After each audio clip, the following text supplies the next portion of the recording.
All right. Hello, everyone. Um, yeah, so we're going to record this. So anytime you want to go back and refer to this, feel free to do so. And yeah, welcome to the 2022-23 CoC renewal application process. Um, I'm assuming that all of you here are familiar with some of this because you are here to look at how you renew your application that you currently have. Um, if you haven't done this before, kind of like an overview of what we're going to be talking about today is how are you going to show the progress of the success of your project, which we will then use as a CoC to do a rating and ranking to prioritize our HUD funding that we will be getting for next year. So it's all around what you said you're going to do in your application and what you actually did in your application, okay? Includes some extra bonus points for different populations. And yeah, so shouldn't be any surprises for anybody.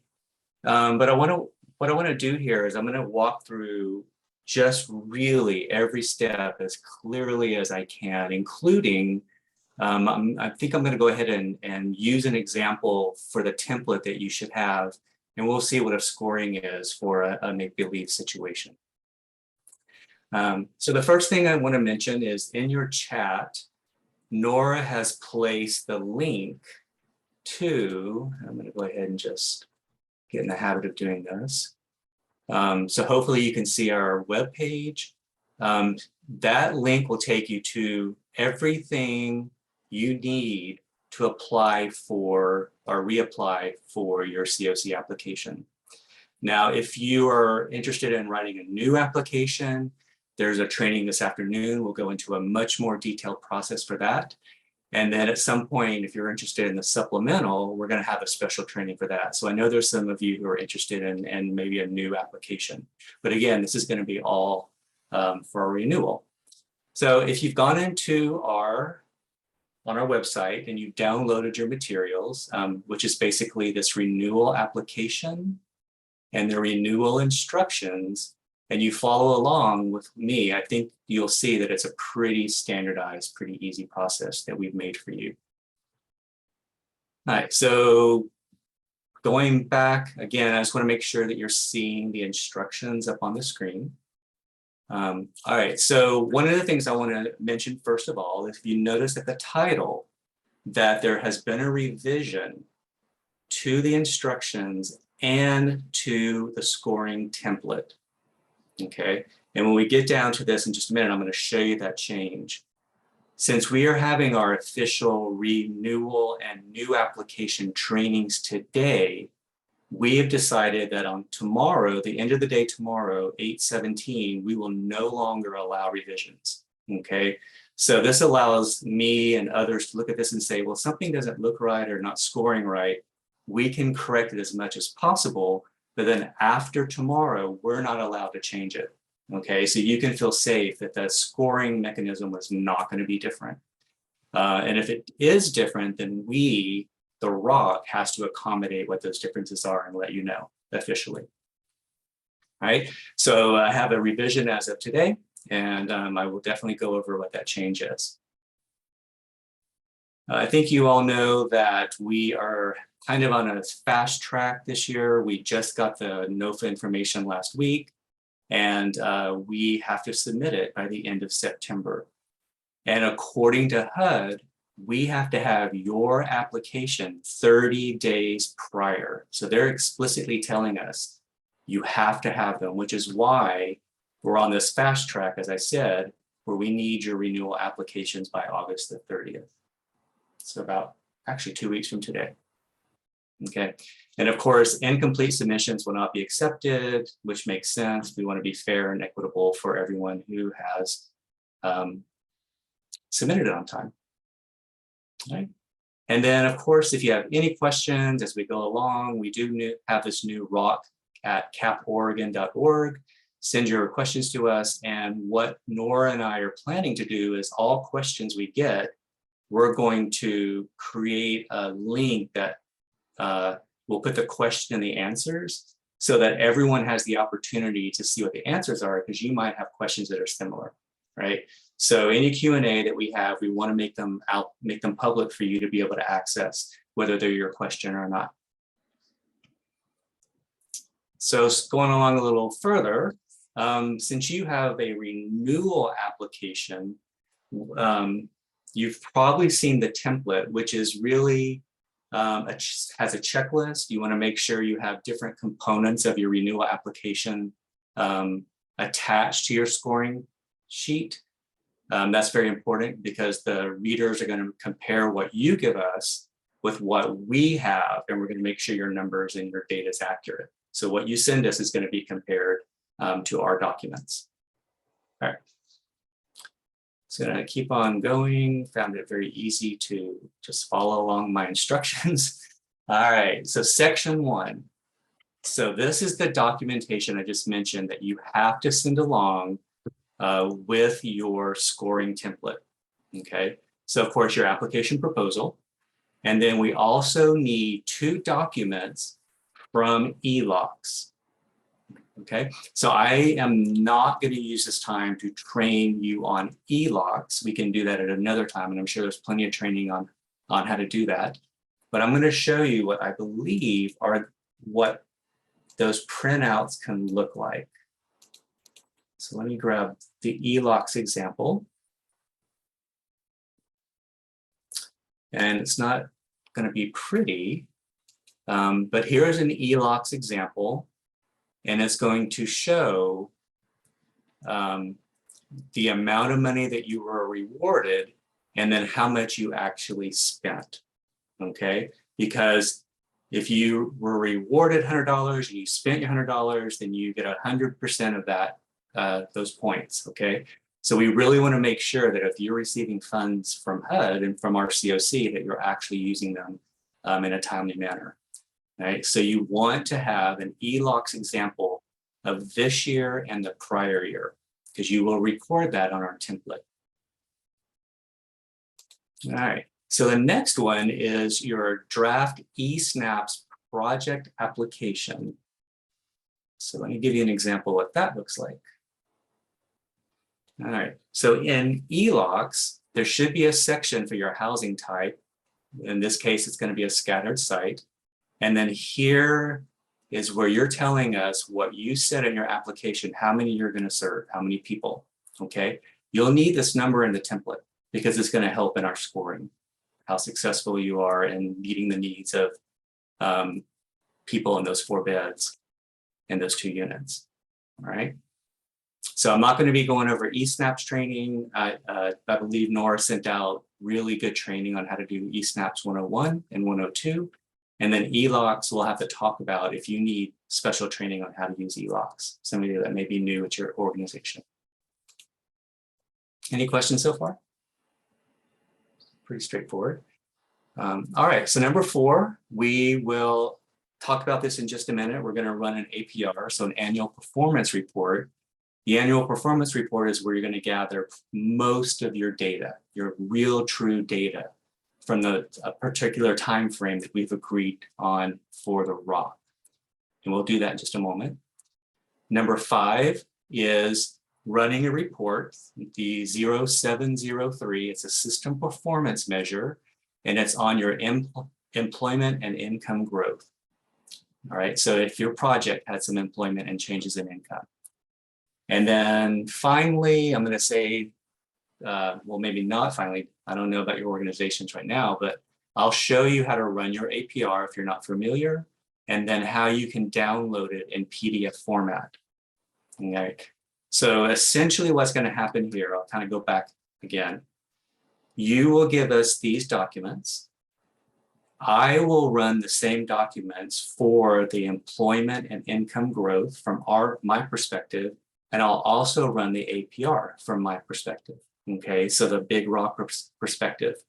And then there'll be that comparison. And if there's numbers different on mine as compared to yours, we're going to hopefully have a conversation to figure out what those differences are and make a determination on which report is going to actually be the one in the scoring. And then finally, if there's any outstanding problems If you have a HUD monitoring letter that needs to be attached, there's going to be more information about that. You will need to attach that letter. All right, making note of that. All right, so threshold requirements. These are threshold requirements that aren't just something that the ROCC has determined, but these are threshold requirements that HUD has also determined. And in your cases, because you're renewal, I'm going to make the assumption that all of these are still going to be valid. Okay, so every user's had training in HMIS, that you're currently using the VI-SPDAT for coordinated entry. And then again, here's some audit findings, financial management, reimbursement, just things that HUD wants to make sure that you are following the law when it comes to spending money and operating programs. All right. Again, knowing who I see here in your organizations, I don't think any of this is going to be a problem. If any of these answers are no, you don't meet the threshold. Okay. All right, let's keep on going. All right, so section 1, let me see if I can work a little bit of magic here. So I'm going to try this. And then I'm going to open this.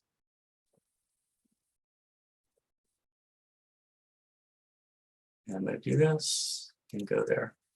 Bravo. So hopefully now you're seeing my split screen. It might start getting a little too small, so let me know if I need to do something different with it. My hope here is to go along with the instructions and also what we have over here in the template. Okay, so obviously section 1 is going to be your checklist. So every document that we just went over, you're just going to say, yes, I have my proposal, I'll drop down. Oh yeah, just a reminder, there's my eSnaps, there's my APR. So this is really your checklist, yes or no, to remind you, I've attached all this and I'm sending it over to the grant committee. I don't know if we have an official name. All right, so all of these are yes or no. And then of course, the monitoring letter is gonna have an NA option. Okay. So you want to make sure you answer all of those. Very important to make sure we get a full year. Some of you start your projects in not on the October 1st federal year. The ROCC is consistently running the annual reports from April 1st, 2021 to March 31st, 2022. And we've been following the April to March timeframe consistently for many years. All right, so we're just going to stick to that timeframe. Okay. All right, so here's a section in the template that you're going to be saying yes or no. Again, for the threshold, this may not work so great. Let me make that bigger and that smaller. All right. So again, here's your threshold. Right now, because I don't have any yeses, it says no, your threshold. You're not going to be able to go forward. You may as well just stop. But again, this is for you to remind you to answer these questions and have your documentation.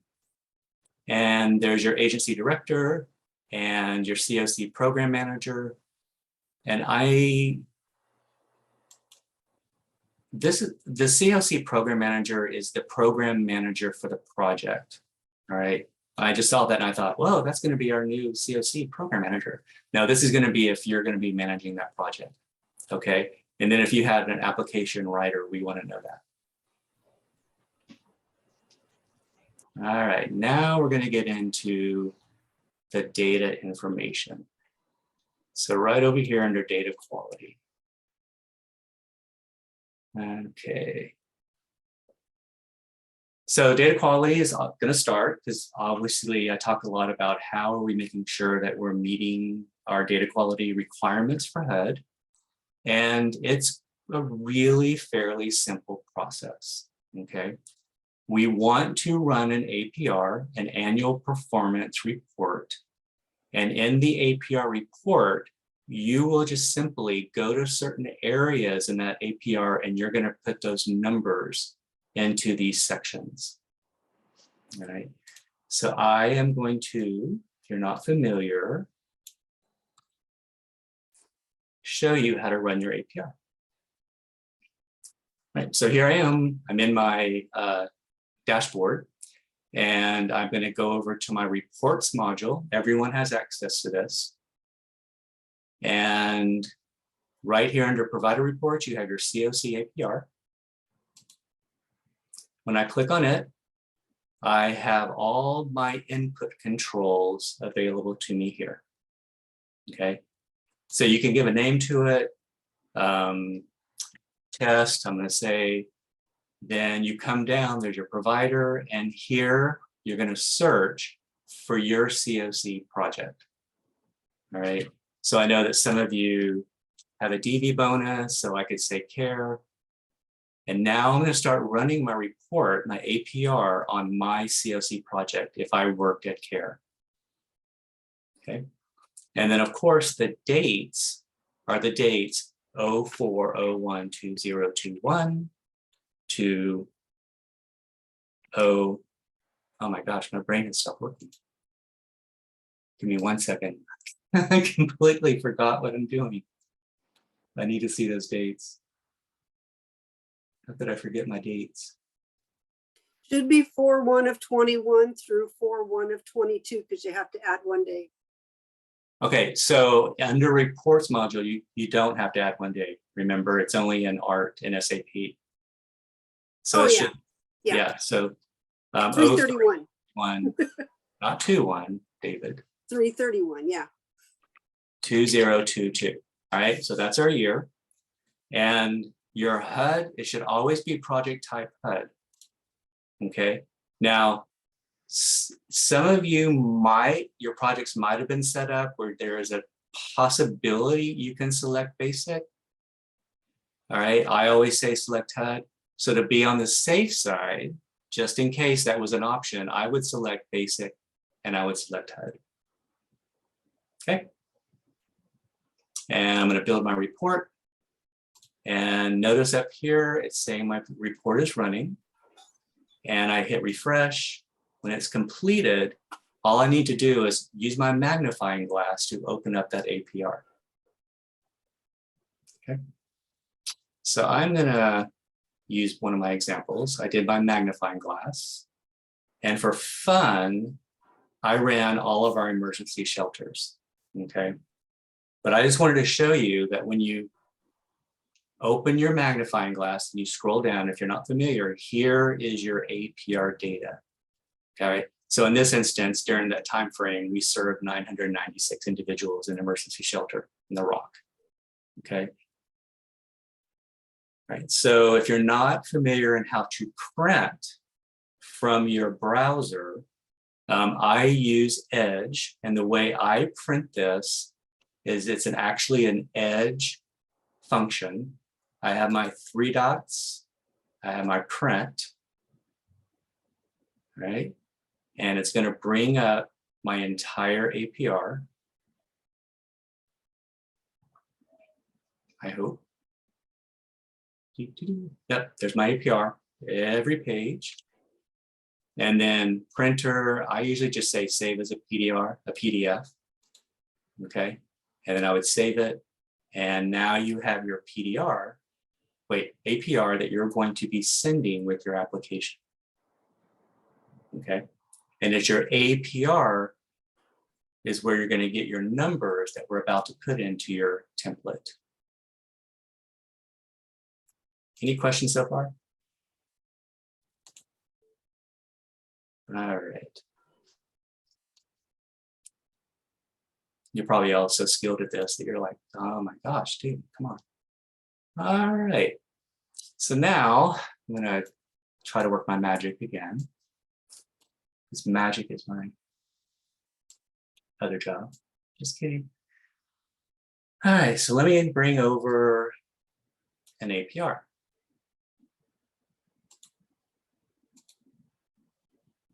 And again, I recognize this is kind of small, so if you need it bigger, let me know, because I'm Again, I'm trying to match everything so that you can see it.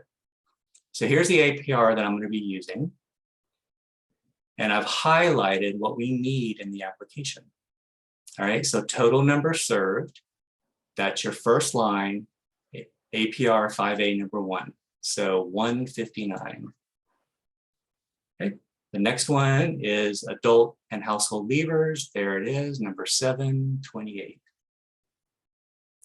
And chronically homeless, there it is, number 11. You can see we're giving you exactly where to find your information.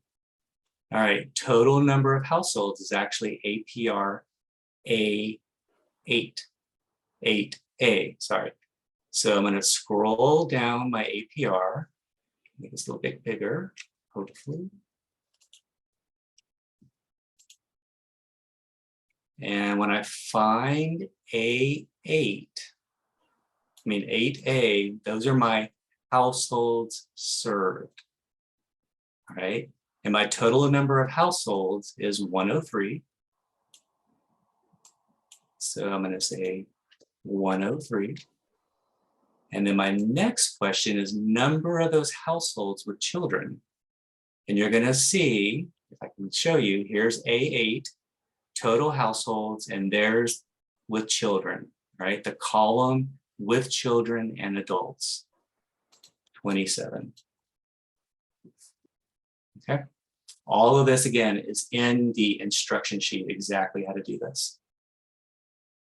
All right, so now you have 6 and 7. This is the information that came out of your ELOCs, right? So when you print out your ELOCs, it says, for my project, I'm going to be serving this many people and this many units.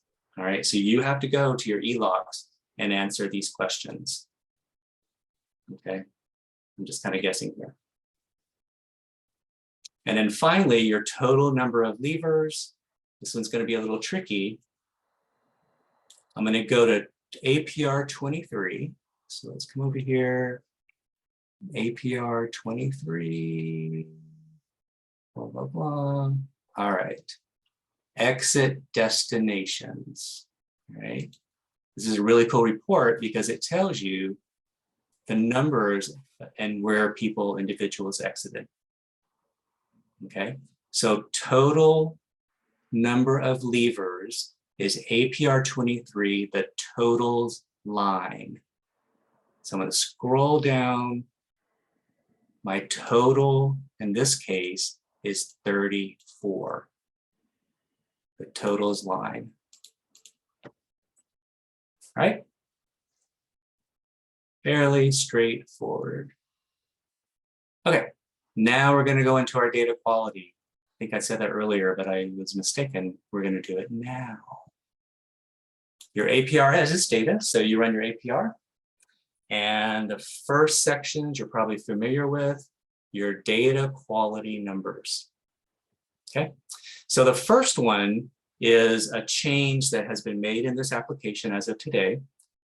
Okay, so I want to clarify this do not collect data errors. And I wish you could see without it jumbled.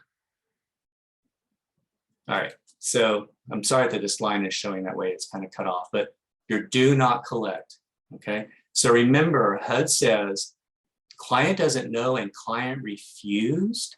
Those are okay answers. So we don't want to say, at CARE, we're going to say those are errors because those are acceptable. What's not acceptable are the missing information and the data issues, okay? If it's missing information, it is the Social Security might be missing and the data quality has not been answered, or date of birth hasn't been answered. So it literally, truly is missing data. You can go and look at your client. Data issues are probably always going to be literally data not collected. I always say, never say data not collected. Here's one of those reasons, because it's going to impact your application, right? So very important here, don't look at the total error line, because if you do, you're going to be adding in the client doesn't know and client refused. Your actual errors are going to be your missing information and your data issues. Okay. So that was some clarification that I added here and in the instructions. That's what's the change today. All right. So the next one, pretty straightforward, is your universal data errors. And of course, the next section, which you can't see, is your universal. And it's going to be all your errors here. So that would be 12 errors. I'm going to just pretend on that one. And then finally, your third section, your income and housing data count, which is right here, 6C. And here you have 37, 41, 49, 50 errors in income. Income is so important. Okay. Now I'm going to just throw out here, this might be another change. And if it is a change, of course, we'll let you know. I want to find out from our CoC work group if we want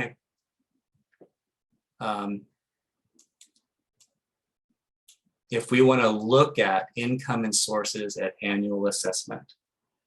All right, because from my understanding, and I think about what Hunter said recently, is that not every project has annual assessment. So I'm going to throw this out here. Maybe Justina or some of you have been around for a while. For CoC projects, are you required to have an annual assessment? You are. Okay. So there will not be an update to this. There will not be a revision. We will count your annual update. Okay, so this number for that's going to be 50. Okay. All right, I'm going to be done with that APR for now and come back over here. All right, so now we're going to go to your snapshot. All right, and this is where you're going to say, what was my previous grant funds and how much did I spend? And then how many is my current? So my current, I'm going to say $100, and I spent all that $100. Last year it was $250, but I only spent $150. And it calculates, and so your percentage for the last 2 years, you're actually is a 71% spend rate. Okay, so it's calculated for you. All right, section 7. Total number of participants exited to permanent destinations. All right, let me bring this up, because this is a special place in your APR. Right here. Okay, total participants exited. All right, so the first thing I want to mention is when someone exits your project, it may not be something that's within your ability to, okay, if someone passes away in your project, we don't want you to lose, points for that.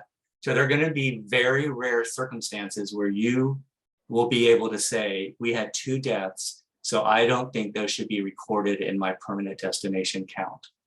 Okay, so I just want you to know, if you have a situation like that, you are able to say what that might be. All right, so let's look at total participants exited to permanent destination. All right, I'm going to go back to my APR. And remember I said 23 is where you see how many people total exited from your projects. So I'm going to come down here to 23 again. Here we are. And permanent destination, positive success is 13. Okay, it's your first section of 23. I see Jessica looking really close. Let me make it a little bigger. David, we have a question in the chat. Where do we Yep. notate the death if we have one in the report? Yes, I will show you. So hold that for a second, okay? Because it's on the scoring sheet for the people who are going to be doing the rating and ranking. Okay, that's where you would explain that. Great question, so remind me if I forget it. So you're going to go back to, for this, for positive exit, you're going to say 23C is going to be your permanent destinations, and there's your 13, all right? Total persons exiting deposit destinations. If you aren't sure about that, you can come down at the last for your total, where you put 34. So 34 people left, but total exiting deposit positive destination, well, there's 13, okay? So in this case, I am going to go ahead and say 13. All right, and then in a minute, we'll talk about maybe if someone passed away. All right, now we're going back to your application. So now we're in ELOCs. So how many participants did you say in your application? How many households in your application? And how many beds in your application? Right. Again, my scores are not going to make any sense because I'm randomly putting numbers. David, those are pulled from eSnaps, not ELOCs. Okay. Yes, ELOCs is money. ELOCs is cash. All right. Sorry for that confusion. When you look at your snapshots, well, you know this. I'm sure all of you know this. Okay. And then the number of participants served, the number of households served, and the number of participant bed counts. Okay. So we're going to say you did all of them. All right. Now the CoC wants to, well, actually HUD requires that you look at change in income and employment. It actually requires you to meet a certain percentage threshold, whether it's a permanent supportive housing or a rapid rehousing project. All right, they score a little differently. But what we need to do is run a report that's going to give you your change in income and employment. And I'm going to show you how to do that in just a minute, and also let you know that we might still be having problems running that report. All right, I'm not sure about it today. And then finally, if you see down here for bonus points, if your questions earlier said you serve chronically homeless, well, that's going to automatically be populated. If you have households with children, it's automatically populated from above. But you may also have those that you serve with a disabling condition, which is in your APR. You may have unaccompanied youth. You might have people who came from places not meant for habitation. Okay, that's all in your APR. That's under living situation. And then you may have counts that you want to put into fleeing domestic violence to get extra points. And all that information is in your APR. Okay. Any questions about that? All right, so let's hop over to the scoring sheet. All right, so the CoC, the ROCC said, we want everything to be explicit. You know, you see your own scores before we see them. All right, so you know what you're going to be sending in. All right, so a lot of this data is carried over directly from the application.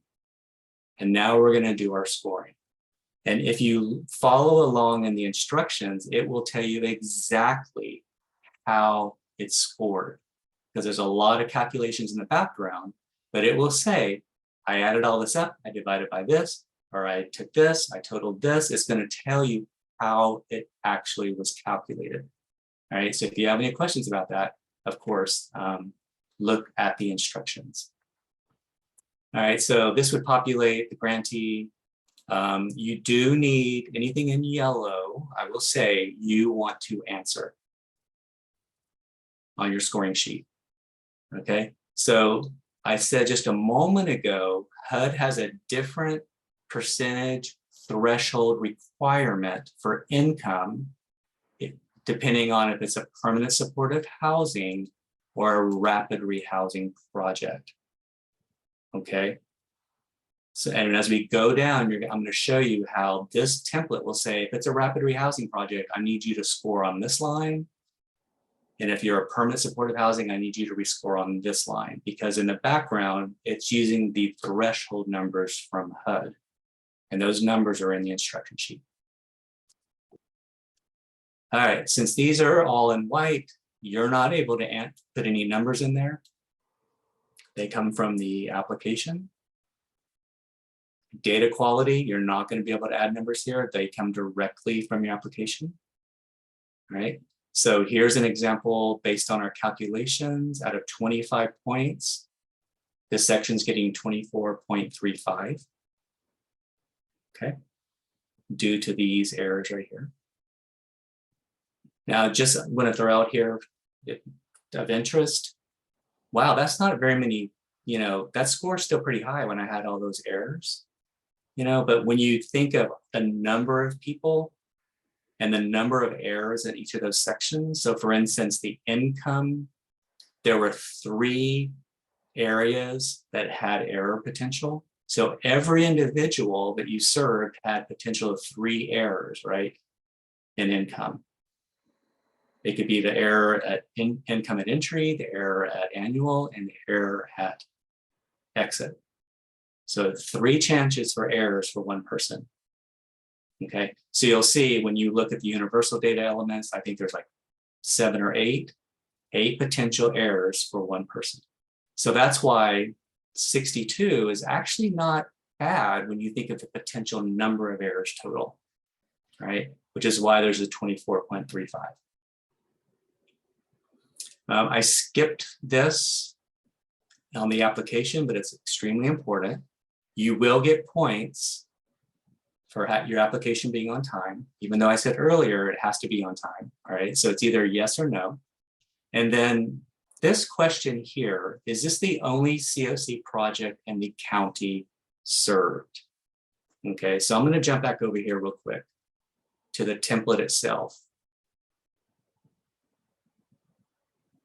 Because these 2 questions I did not mention. All right, so time to submission, yes. CoC project is the only one in the county served. I'm going to say no. Why? Because we want applications to be going into those counties who are underserved, right? So if your CoC is the only one in that county that you're serving, you can say yes, it's worth 5 points. If it's the only project in that county. If it's no, you're going to get 0 points. It just is the way it is. It's the way ROCC wants to prioritize underserved communities or counties. I'm going to say no and jump back to my scoring sheet. And notice my no has 0 points, so you're only getting 5 points. Automatic. All right, so here's our previous information, remaining funds. Out of 10 points, there's 7.1 scored because that wasn't completely spent. That's previous year. Okay. All right, here's a yellow one. So here's the information that's populated automatically. Here's where you can say, I need to make a change. I had a 13 who exited. No, wait, Justina. That's where you put the number. It's the box to the right of that where you put your Right. explanation. Yeah, thank you. So this is where you're going to say, instead of the 13 on the previous, it didn't populate here because I want to say 12. And I'm going to come over here and I'm going to say, you know, 1 client passed away. Okay. So this is where you're able to override that information. One of the few places you can override that information, which is why it's in yellow. Thank you, Justina, for the clarification. So if you are going to change it in the blue box. In addition to that, this score is being pulled from the total number of leavers versus the ones that actually exited to permanent. So this number should be 13 instead of 12. And then one of the other ones may have passed away out of your 34. From, you look at your leavers on the prior screen. Right there at the top. Total leavers, right here. So 34 left your project. And we said 13 were permanent. 13 were permanent. one of those 13 are, No, we don't no. want to count. no, because your 13 would have been up at the top. Your death is down at the bottom on your score sheet. So it would be one of the other levers that you wouldn't want to count.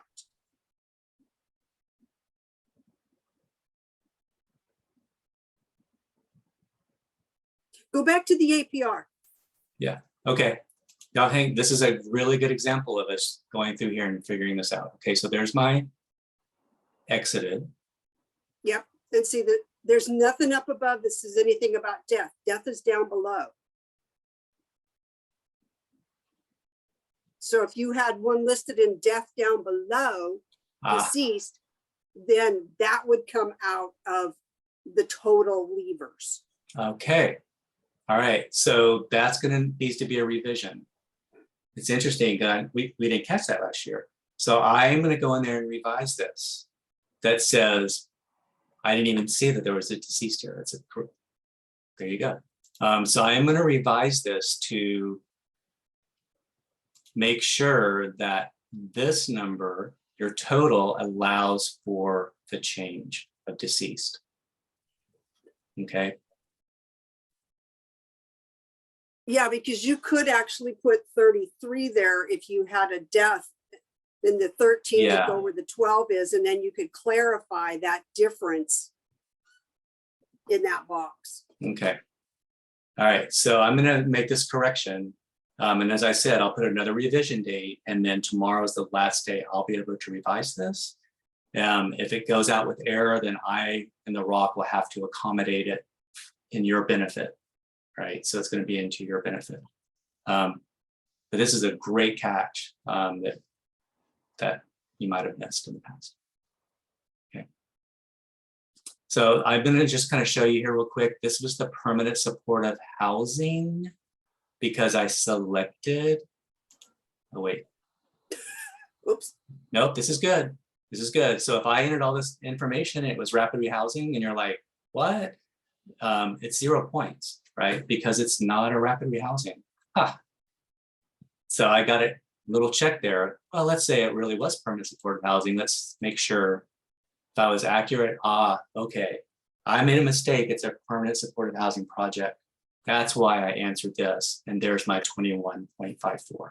David? Yeah.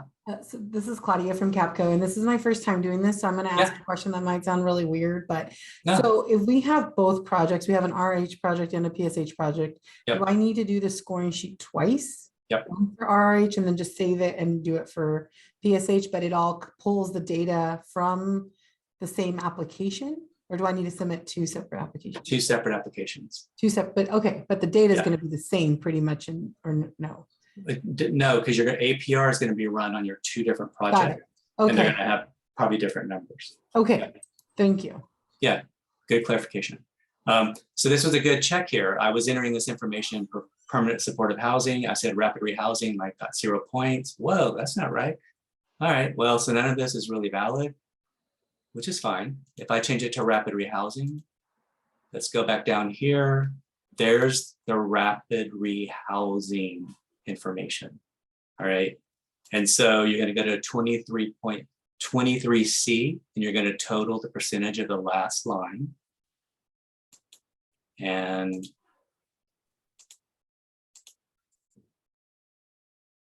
(23C). So we got to figure this out. If there's a death, it's going to change this number. All right. So we got to think about that. But we don't have a death in this one. Hang on, I got to think. Because this number will change if someone, all right, I want to make sure we accommodate if someone passes away. In this instance, if no one passed away, 38% exited to permanent support, exited to a positive destination. All right. I feel like I'm kind of maybe starting to get into a confusion place here. And I apologize. Rapid rehousing project only. It said 28%. All right. And the 28%, notice because it's rapid rehousing and I put rapid rehousing at the top, it scored for me. Right? If I said permanent supportive housing, it did not score that because it's not valid. It only scored this one. All right, so it's going to help you kind of check and make sure the information you're putting in there is what you need. So if it's not permanent supportive housing, don't answer any of these questions. All right, so just a few more things on the APR. Again, anything in yellow, you want to make sure we're adding that information. Little note here that says, please enter a number. All right, so what's our targeted household served? Well, where am I going to get that information? You're going to get it directly from the APR. So there's my APR. There's my application. All right. I'm going to open up real quick my instructions, but I don't want to take you on a wild goose chase.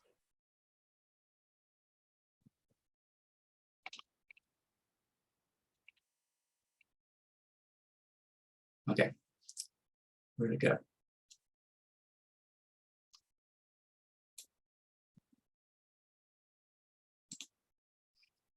All right, so targeted households served.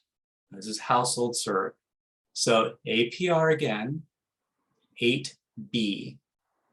So I'm going to come over here, go back up to 8B. Fast. All right, number of households served. Point and time count on the last Wednesday. So every quarter, January, April, July, October. Right, so over a little bit, those are the numbers I'm going to put in.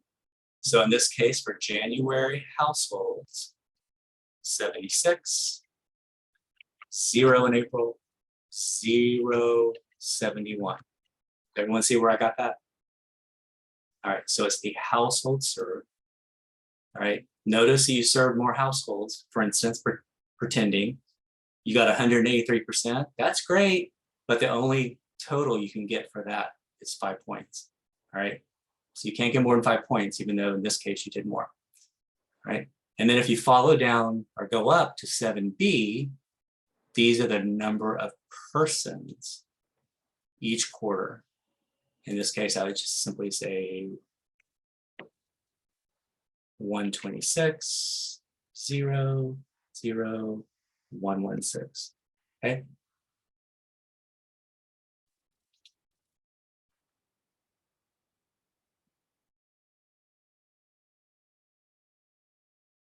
Any questions? Okay. If we had our percentage of income change and non-employment change, we would have our calculation here. Why is it giving and divided by 0 on above? Oh, I just messed this up. Somehow when I did something and I changed there you go. I'm using a template that should be locked. Yeah. All right. Yeah, I messed that calculation up. I'm going to go in here just to show you real quick. If I did do my income, because I skipped it. So if I said 55% increase, 65%, non-employment was 78%, and this was 85%. Okay, so you're going to get this exactly from this report. I'm going to show you change in income. So now when I go to my scoring sheet, you can see now I have my percentages that I just typed in. Okay, and I said earlier that HUD has a threshold. In their threshold, it says that if you are a permanent supportive housing project, you must at least have a 20% increase. All right, if it's a rapid rehousing project, you at least have to have 53% increase. And because we met those thresholds, you got, in this case, we got 10 points. All right. So why don't we come in here and say 15, 5, 20, and 8. And notice our thresholds. And in this case, we were below our threshold that was allowed, and it's a 5.19 scoring.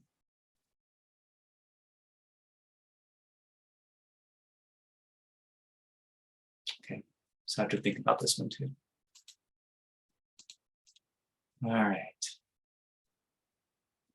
All right, and then finally, if you're going to get extra points for vulnerability, whatever you answered on the previous page, you know, chronically homeless, place not meant for habitation, if you answer those, you can get up to 5 points bonuses.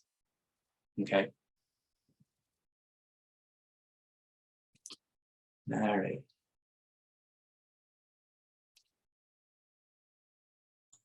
What are the blue boxes by the quarters?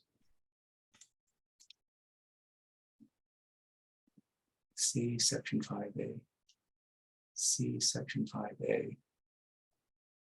See section 5A. Oh, yes, sorry, good question.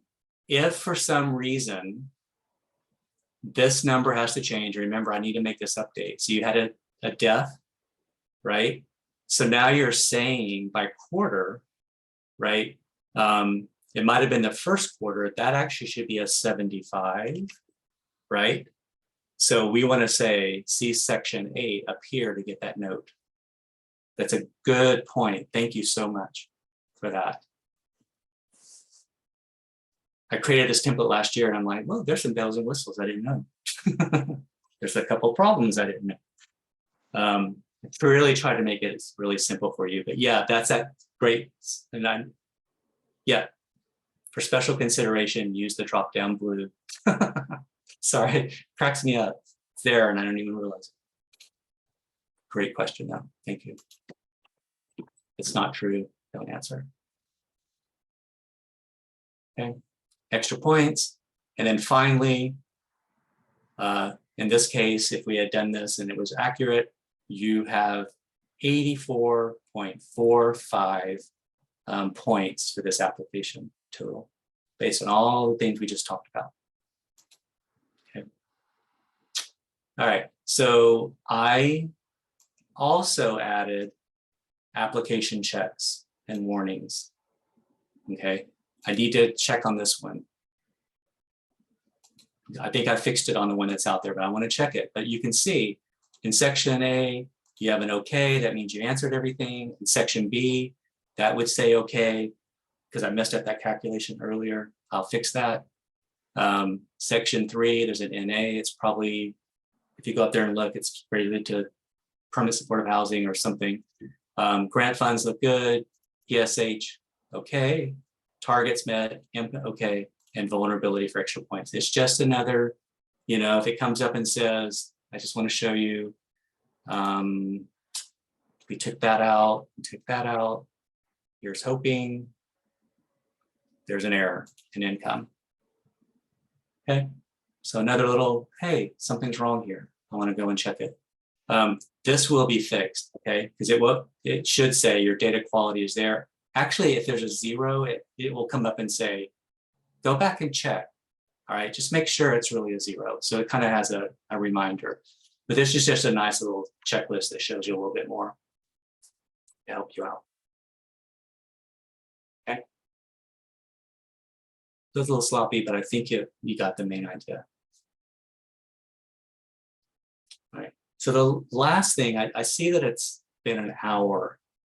And we might want to do a separate training on this when it works, is how to run the 703 income report. So if you want to hang around for a few minutes while I show it to you, and we'll see if it works. If it doesn't work, I will set up another training that's just on learning how to do the 703. Okay. All right, so WellSky should be working on this, and hopefully it'll be ready to go today. All right. You have to have an ad hoc or an art license. So if you don't have one, someone at your agency needs an art license. Art doesn't exist anymore. So we have a whole new reporting process that we need to follow. I'm starting to think we need a separate training now. All right, so here's your dashboard. You're going to connect to business objects. It used to be art, but now it's business objects. And when I click on business objects, it's going to open up a module for reports. And if you used art, you're going to see some consistency, but this looks completely different. Okay. So here's my new module. I want to go look at all my folders in the reporting library, so to speak. Okay. It automatically takes you to your personal folder. So if you've created your own reports, that's going to be in your personal folder. But this is not something you created. It's actually going to be in the public folders. I need to write out these document procedures because it's brand new. All right, so public folders, we are now called the OMC Live folder, right? Oregon Multi-Continuum of Care Live folder. Okay. You want to go to the gallery reports. These are going to be templates that are being given to us by WellSky. So that folder, I'm going to open it up. And in that folder are the actual gallery reports. So these are all the templates that we have available that we can run now. And if you scroll down, there's the 703 employment and income growth. I'm going to click on it.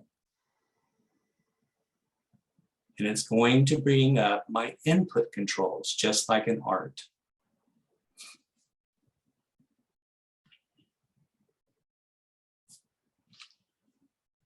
It's going to come up, come up, come up, come up, come up.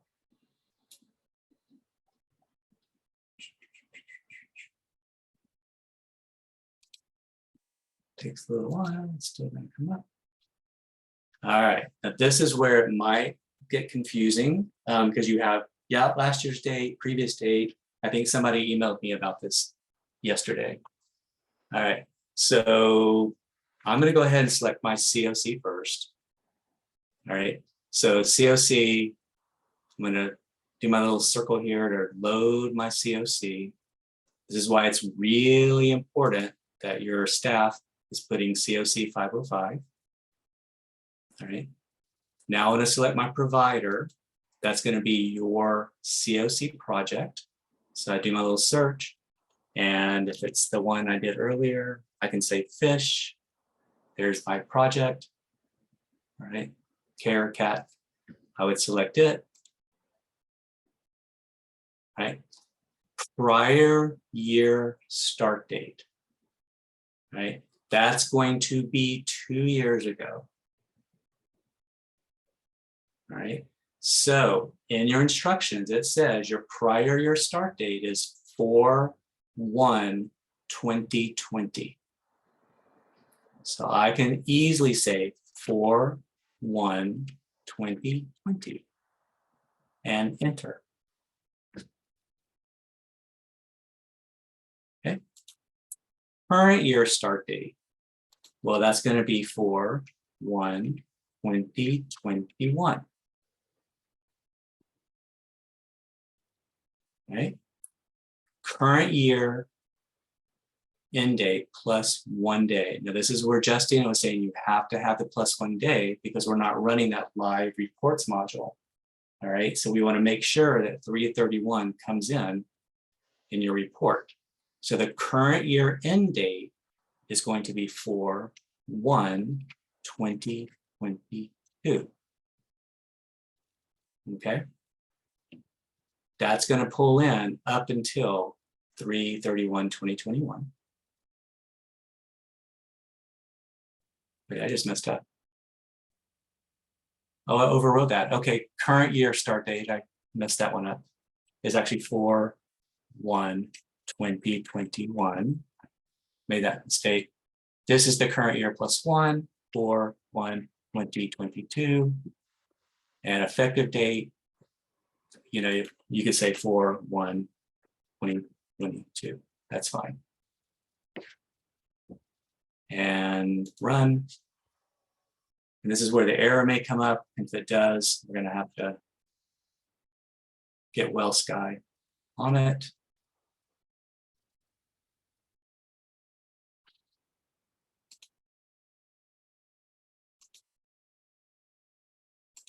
I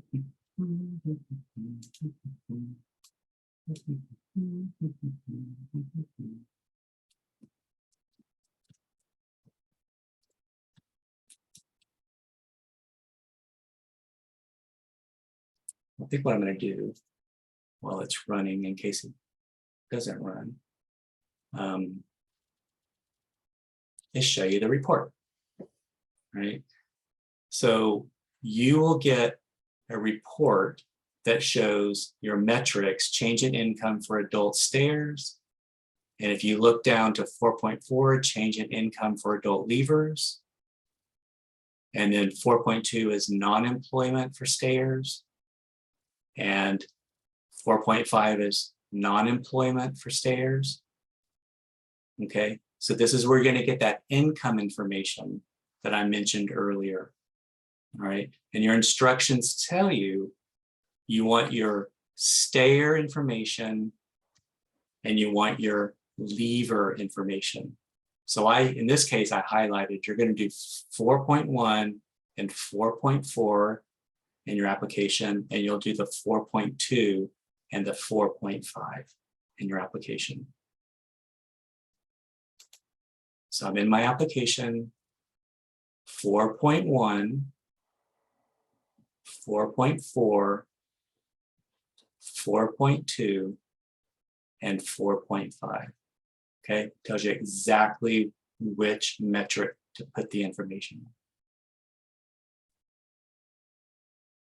All right, so if this works, which it didn't, so right now we're not going to be able to pull your income data. All right, so this error comes up, so it'll probably come up for you, but when it works, you're going to get a tab that's going to show your metrics, and that's where you're going to get your percentages to put into your application. Okay, so I think I am going to set up another training to do this in much more detail, because it's really important that you know how to do this. As soon as I find out it's been corrected. And again, it could be any day, any moment, it could be corrected. So, you know, I'd say fill out your application based on your APR, your e-locks, your e-snaps, and then have this ready. And then I will do that training and then help you run this report. Okay, because it's a little bit more challenging, as you can see, than running an APR, for instance. Okay.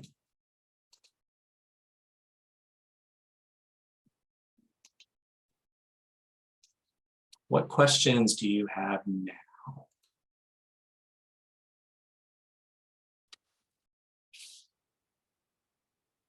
It's a lot of information.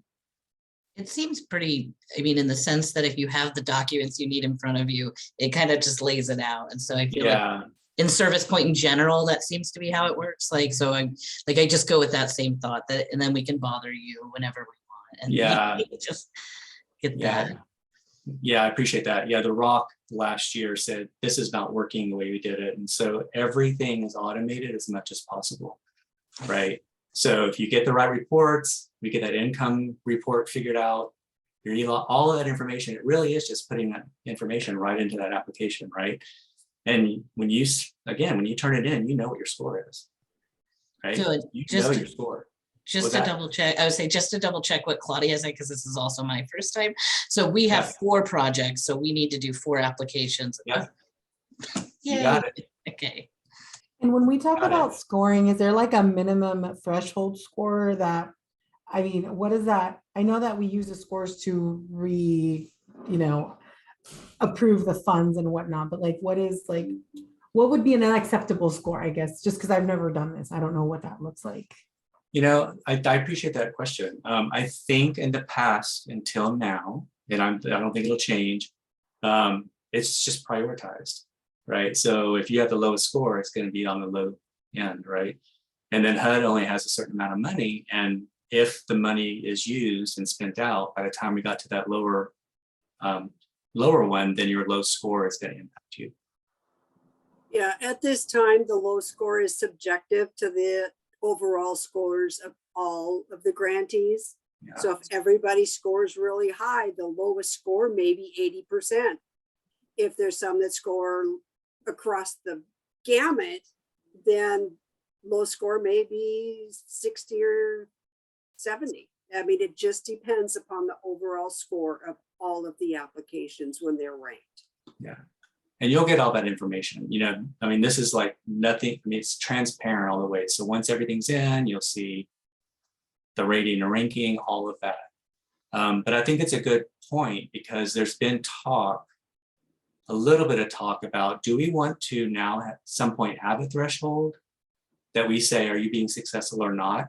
Because we have new applications that aren't getting funded, you know, because we're using the money, but they might be successful applications, right? So we're never even giving someone a try when we're giving someone another try, even though they haven't been successful, right? So, but that's not happening this year. So it's just going to be rated and ranked.